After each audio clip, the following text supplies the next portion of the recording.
Chantal Jourdan d'avoir mis en action les mesures de secourisme pour pouvoir détecter et pour pouvoir sauver notre jeunesse. Merci beaucoup, Monsieur le Ministre. La parole est à présent à Monsieur Sébastien Delogu pour le groupe La France Insoumise. Merci Madame la Présidente. Il y a un an, jour pour jour, je brandissais le drapeau palestinien dans cet hémicycle. Comme tant d'autres Français, j'ai été sanctionné, intimidé, menacé et même moqué. Je vous ai vu vous moquer car je trébuchais sur des mots, mais moi au moins, mes valeurs n'ont pas titubé. Ah, vous qui êtes si instruits, si intelligents, cette belle société si parfaite, si mesurée, qu'avez-vous fait face à l'horreur à part tenter de faire taire celles et ceux qui dénonçaient le génocide? Après 20 mois d'images abominables, d'enfants démembrés par des bombes, d'enfants écrasés sous des décombres ou brûlés dans des brasiers géants, 20 mois durant lesquels l'appareil d'État a déployé une répression sans précédent, nous pensons à celles et ceux qui ont bravé la censure pour continuer à faire vivre les principes de notre République, comme cette enseignante suspendue pour une simple minute de silence en hommage aux enfants morts en Palestine. Depuis 20 mois, l'horreur est relativisée, niée ou silenciée, et pourtant la terrible vérité éclate aux yeux de tous.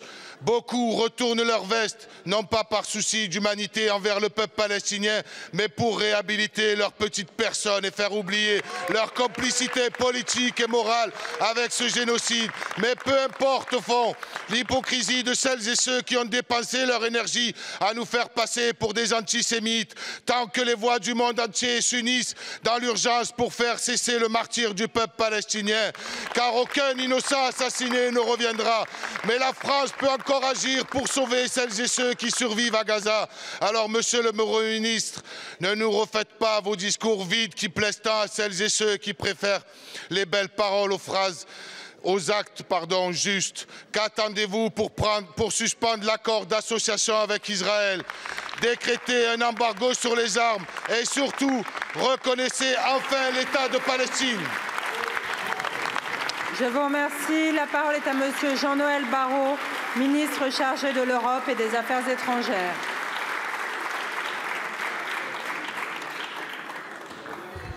Merci Madame la Présidente, Mesdames et Messieurs les députés, Monsieur le député Sébastien Delogu. Ce n'est pas en violant le règlement de cette Assemblée que vous servez la cause palestinienne. Ce n'est pas en proférant des outrances à l'encontre du gouvernement de la France que vous servez la cause palestinienne. Si tous les pays du monde, si tous les pays européens avaient adopté la même position que la France depuis le début de cette crise tragique, nous n'en serions pas là. Et ce n'est pas en vous substituant aux magistrats de la Cour internationale de justice que vous servez la cause palestinienne.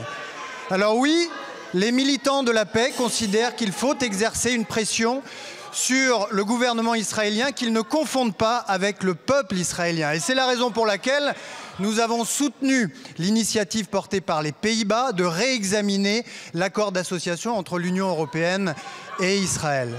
Mais les militants de la paix considèrent également qu'une des clés de la résolution du conflit israélo-palestinien est entre les mains des Palestiniens. Et j'ai rencontré mardi matin la ministre des Affaires étrangères de l'autorité palestinienne pour l'appeler une nouvelle fois à une réforme profonde de l'autorité palestinienne de manière à ce qu'elle soit en capacité de gouverner la Palestine une fois qu'un État aura été créé.